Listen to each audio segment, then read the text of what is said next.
Steve here.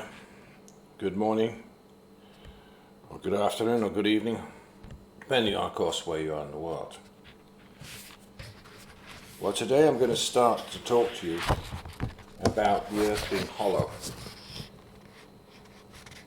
As I have found this theme throughout all my books, it hasn't been a theme that I've been looking for, it just happens to be there, shows up time and time again.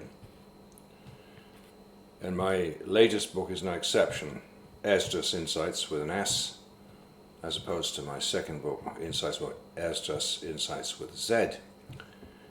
The difference is the new book, EZDRAS Insights, is about 3 times as long as the first book, and not only contains the Apocryphal book of second EZDRAS, but also first EZDRAS, and also a new book inside of 4,000 years of biblical history, a synopsis that is, from Adam to Christ. That book should be coming out in the next month. Now what I want to bring to your attention is, why is it that so many apocryphal books, and you'll find also in the Bible too, if you know where to look, especially in the book of Job, that these books seem to lean to the theory that the earth is hollow. So I like to find evidence to prove that that's the case. And as an investigator, as well as a journalist, reporter, if you want to say, and a writer, I found out there's an overwhelming amount of evidence that people have been lied to about the makeup of the earth. That the earth is not solid. In fact, the earth is hollow. Yes, as was believed by most scientists until the year 1950, when things were changed, and they changed it to another paradigm, another narrative, if you want to call it, of the earth being solid. As I've mentioned before, there are many ways you can prove the earth is not solid. But today I won't go into that, I'll go into something new. I wanted to bring to your attention, first of all, chapter 18 out of my first book. And this is what I would do. I'll go through all the examples where you can show something is different than what you've been told about the earth. So I'm going here to my first book, Out the Bottomless Pit, and this is chapter 18. And it says, how could a pit, talk about bottomless pit, how could it be bottomless? If the earth was solid and molten in the middle, as we've been taught, it would be impossible to make a bottomless pit in the crust of the earth. However, if the earth is in fact hollow, with a thin crust of several hundred miles thick, then if we drilled a hole from the upper surface of the earth to the inner surface, we would in fact create a bottomless pit, as the center of gravity would be in the center of the crust.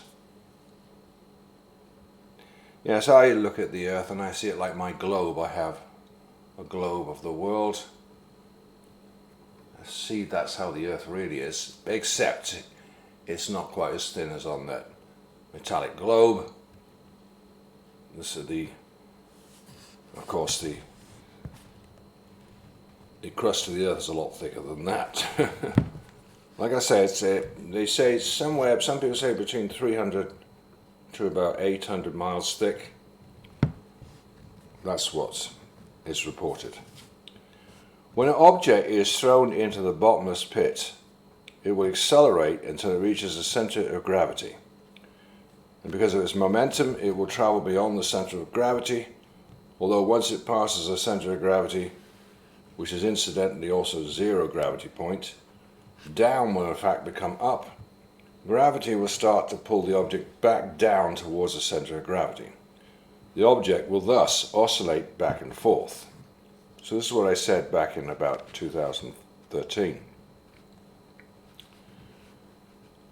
The bottomless pit is first mentioned in Revelation 9:1 of the book of Revelation. It's also mentioned in Revelation chapter 11 and 20. According to the book of Revelation, the days will come when the angel of the Lord will open a place called the Bottomless Pit. And the pit is mentioned also in the book of Enoch and many other places. The book of Enoch, chapter 22, 2 and verse 8, talk about hollow places inside the earth. It mentions that one of the hollow places is in hell, and right next to it is paradise. If we are to accept for a moment the concept of the earth actually being hollow, then the following biblical story of horrible stinging locusts emerging from the bottomless pit makes much more sense. I've long ago known that the scientists only know a very small, infinitesimal fraction of what's really going on all around us, although they like to act really arrogant and proud like they know everything when they don't. I was just reading in the Bible, in Ecclesiastes, where there are several verses that say, "Yea, further, though a man seek to know how God made the creation, yet he cannot find it." It's hidden. It's hidden. God doesn't let fools learn how things really are. Only the godly, only those who seek God, find out the truth. And that's about everything, in all subjects. So all they have in science and history these days is mostly lies and half-truths. They recently said at the Economic Forum, science isn't about truth, it's about power. So there's the attitude of the rulers of this world. They don't want people to know the truth about anything. They just want to control. They're controlled by lies and half-truths. It's the same thing with the truth about the science of is the earth hollow? Is it solid? Is it flat? What is it? Well, they've been hiding the truth from you. After all, back to the story. I've long known that the scientists only know a little fraction of what's really going on around us and in us. Although many of them act so aloof and arrogant about the little they do know. After all, if you only believe in what you perceive with your five senses, you're going to be totally lost. Exactly. Because there's more than one dimension. There's many dimensions, including the spirit world. The Bible tells us that knowledge puffs up, but love edifies. Always good to remind oneself once we think we actually learnt a lot. With all the information I've researched so far, I see the earth rather like a cocoon, or worst case scenario like a hornet's nest, where right now the nasty hornets are getting ready to come out and sting those men which have the mark of the beast, out of the bottomless pit. Very good reason not to receive the mark of the beast, which I don't think is far away, by the way, with all the experiments they're doing with implants and robotics. It should probably be some sort of implant. Revelation 14, 9 and 10.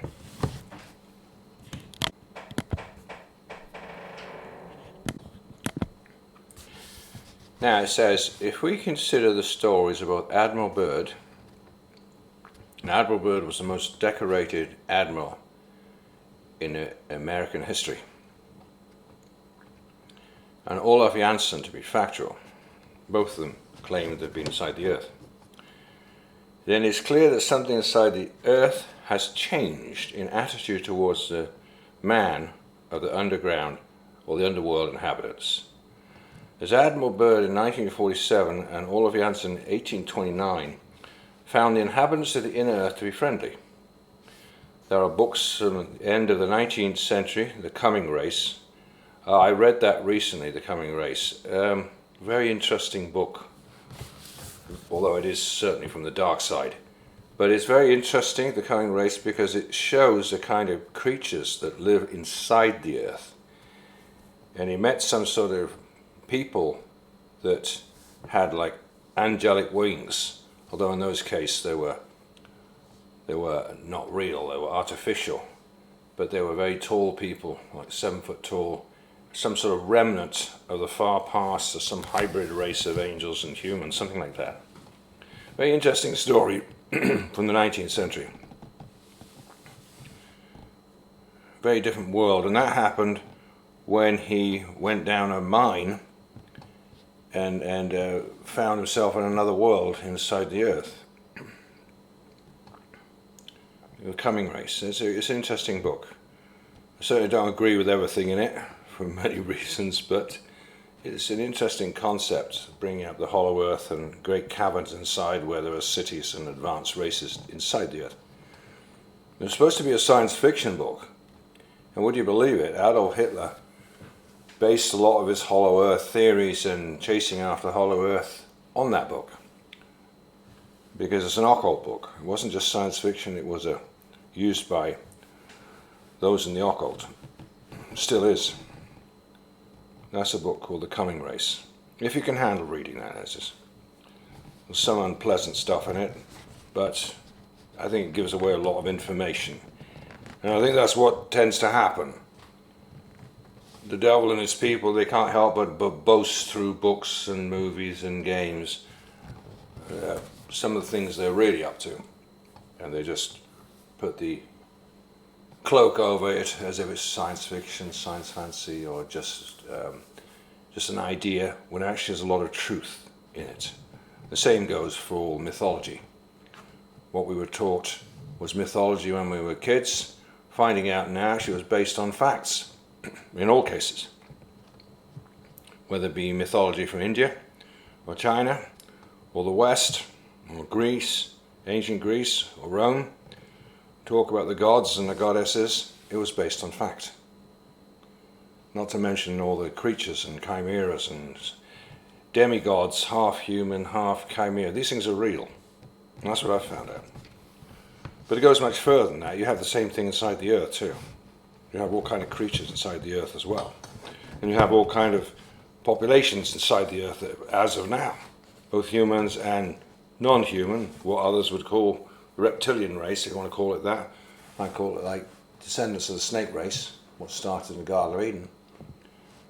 There've been all kind of hybrid creatures since then, as was started according to Genesis 6, when the angels started coming down, mating with women, and monsters, giants were created, and that was just the beginning of a lot of creatures that came onto the scene, including chimeras.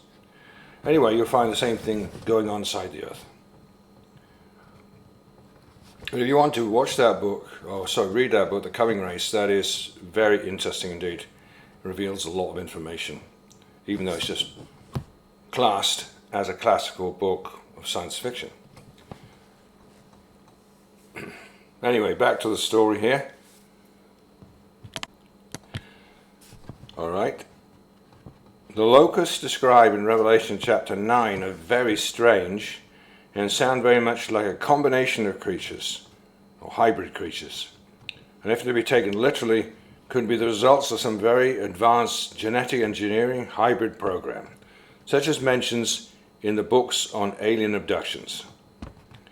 If we now also include what has been documented concerning the UFO abductions, as crazy as it might seem to many, many people have described their abductors as having a really bad smell, like sulfuric acid, sometimes like rotten garbage. Certainly not the description of the nice aliens coming to rescue our planet, and we planted man on the planet millions of years ago. Yes, I'm sure you did. In Admiral Byrd's diary, he stated that the UFO people were very much in control of the inhabitants of the inner world, and his plane was controlled by them. He was forced to land. He also mentioned inside the earth they had a big crystal city that he visited. They obviously have a very advanced technology, and they communicated with him by telepathy. What is suspected by different authors is that these aliens are actually getting quite desperate. So they know their time where they can remain multi-dimensional creatures, showing off their powers by UFOs, appearing to man in the skies, is soon going to come to an end. Revelation 12:8. Neither was their place found any more in heaven. We know that these entities know something of their future, as in the story where the demons begged Jesus not to torment them before their time, meaning the coming judgment of God at the end of the millennium. Matthew 8:29. It's been well established by investigators that those who have been abducted by aliens, in brackets, can immediately be rescued by calling on the name of Jesus. That's a fact. This proves to me beyond a shadow of a doubt that these so-called aliens, they're not really aliens. They're in fact fallen angels and demons. See the book Unholy Communion by David Ruffino and Joseph Jordan, both also Christians. Here's a quote from their amazing book. They usually come at night. They may take one person, a couple, or an entire family. They have no racial or social preference. They have abducted people from all walks of life to mysterious bright rooms where they conduct unusual procedures. The phenomena has come to be called alien abduction in pop culture, where entities claiming to be from a distant star systems whisk people away into bizarre and unwanted test beds. More interesting Bible verses about the earth being hollow. Exodus 24. Thou shalt not make unto thee any graven image, or any likeness of anything that is in heaven above, or that's in the earth beneath, or that is in the water under the earth. That's very interesting, because if you consider the earth is hollow and there's a crust, the sea on the outer surface and sea under the surface, because the center of gravity is in the middle of the crust of the earth. And that seems to be indicating that there in that verse, Exodus 24. Thou shalt not make unto thee graven image, or any likeness of anything that is in heaven above, or that's in the earth beneath, or that is in the water under the earth. If you look at it from the outside of the earth, you don't have water under the earth, you have water on top of the earth. So what's this water that's under the earth, huh? Is it talking about the seas that are on the other side of the crust? I think scientists are even realizing that today, mentioning it. There's more water above it. And that's what they're finding. The earth is hollow. Revelation 9:2. And he opened the bottomless pit, and there arose a smoke out of the pit as the smoke of a great furnace, and the sun and the air were darkened by reason of the smoke of the pit. Revelation 9:3. And there came out of the smoke locusts upon the earth, and unto them was given power as the scorpions of the earth have power. Well, I've got a lot more Bible verses there that I won't mention now. A very interesting Bible verse, lots of them about this topic. To summarize these verses, we're not to make a graven image of anything that's in the water under the earth. We see a woman have an intelligent conversation with a serpent, and I'll talk about the Garden of Eden, and that the name of Jesus, every knee should bow of the things under the earth. Also, whatever is under the earth does have knees, because they can bow down and worship. There is a bottomless pit, and locusts come out of it upon the earth. The gospel was preached to the dead. There are beings that go down into the pit, and there is the lowest pit. It does seem that in the low parts of the earth, in places desolate of old, that there are people. There are nether parts of the earth, the netherworld. Every creature which is under the earth, and such in the sea, are going to say, blessing and honor and glory and power be unto him that sitteth upon the throne, unto the Lamb forever and ever. With the recent great upsurge in UFO sightings, these disasters could very well involve demon aliens, either from another dimension, or possibly from civilizations under the earth. Thou shalt not make unto thee any graven image, or likeness of anything that's in heaven above, or that's in the earth beneath, or that is in the water under the earth. Exodus 24. Consider also many famous writers who have written about a civilized, or perhaps uncivilized world beneath our feet, including C.S. Lewis, The Lion, the Witch and the Wardrobe, J.R.R. Tolkien, Lord of the Rings, Jules Verne, Journey to the Center of the Earth, Lewis Carroll, Alice in Wonderland, Dante, Dante's Inferno, Sir Edward Bulwer Lytton, The Coming Race, Raymond Bernard, Flying Saucers in the Center of the Earth, Charles Bullitt's The Bermuda Triangle. Well, there's a few examples there. Just a little taste there of the inner earth. And that is taken from my book, Out of the Bottomless Pit. In fact, my first book. I've been going through this book recently, and there is an amazing amount of information in this book. So if you want to know more about the earth being hollow, I suggest you get my books, especially the two books on the paranormal, Out of the Bottomless Pit 1 and 2. It's actually just called Out of the Bottomless Pit, and the second one is Out of the Bottomless Pit 2.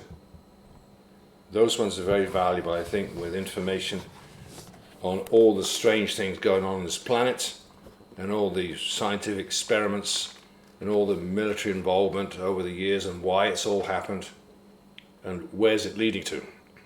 Well, we all know it's leading to the termination of mankind with the mark of the beast. We know that's where it's going to.